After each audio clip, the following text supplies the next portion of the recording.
আহক আজি আমি একতাৰ দ্বীপৰ কাহিনী শুনো। এসময়ত একতা দ্বীপ নামৰ এখন সুন্দৰ দ্বীপ আছিল। এই দ্বীপত বিভিন্ন ভাষা কোৱা, বিভিন্ন ধৰণৰ খাদ্য খোৱা আৰু বিভিন্ন পৰম্পৰা পালন কৰা বহুতো জনগোষ্ঠীৰ মানুহ বাস কৰিছিল। কিন্তু এটি ডাঙৰ সমস্যা আছিল। এই দ্বীপত কোনো নিয়ম নাছিল। নিয়ম নথকাৰ বাবে মানুহে প্ৰায়ে কাজিয়া কৰিছিল। কিছুমানে আনৰ তুলনাত বেছি খাদ্য লৈছিল, কিছুমানে য'ত মন গৈছিল তাতে ঘৰ বনাইছিল, আৰু কিছুমানে মাটিৰ বা পানীৰ অধিকাৰৰ বাবে সংগ্ৰাম আৰম্ভ কৰিছিল। ফলত একতাৰ দ্বীপত জীৱন অতিশয় কঠিন হৈ পৰিছিল। এদিন দ্বীপৰ সৰ্বাধিক জ্ঞানী ব্যক্তি এজনে সকলোকে একত্ৰিত কৰি ক'লে, আমাৰ এনে কিছুমান নিয়মৰ প্ৰয়োজন যি সকলোৰ বাবে ন্যায়সংগত হ'ব আৰু যিয়ে আমাক শান্তিৰে বসবাস কৰিবলৈ সহায় কৰিব। সকলো লোকে এই কথাত একমত হ'ল আৰু একেলগে মিলি নিয়মবোৰ লিখিবলৈ ধৰিলে।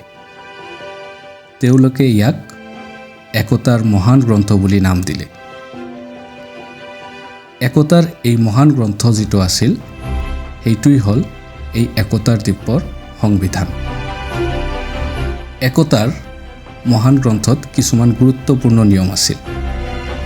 সকলো মানুহক সমান ব্যৱহাৰ কৰিব লাগিব। দ্বীপটোৰ নেতাসকল জনগণে নিৰ্বাচন কৰিব, যিয়ে গুৰুত্বপূৰ্ণ সিদ্ধান্ত ল'ব, আৰু সকলো নাগৰিকৰ অধিকাৰ ৰক্ষা কৰিবলৈ আইন থাকিব।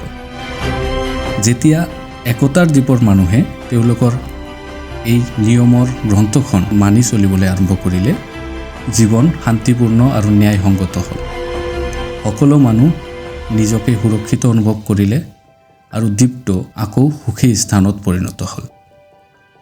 এইটোৱেই হ'ল এটা সংবিধান। মানে সংবিধান হ'ল এখন এনেকুৱা গ্ৰন্থ য'ত এই নিয়মবোৰ লিখা থাকে আৰু সেই নিয়ম অনুসৰি এখন দেশ পৰিচালনা কৰা হয়। আজিৰ ভিডিঅ'ত আমি সংবিধানৰ বিষয়ে জানিলোঁ। নেক্সট ভিডিঅ'ত আমি আহিম এনেকুৱা আৰু সুন্দৰ কনচেপ্ট লৈ। ভিডিঅ'টো যদি ভাল লাগি থাকে তোমালোকে লাইক কৰি দিবা, চেনেলটো ছাবস্ক্ৰাইব কৰি দিবা, আৰু তোমালোকে যদি ভাবা কাৰোবাৰ এই ভিডিঅ' দেখাৰ প্ৰয়োজন আছে তেনেহ'লে ভিডিঅ'টো শ্বেয়াৰ কৰি দিবা।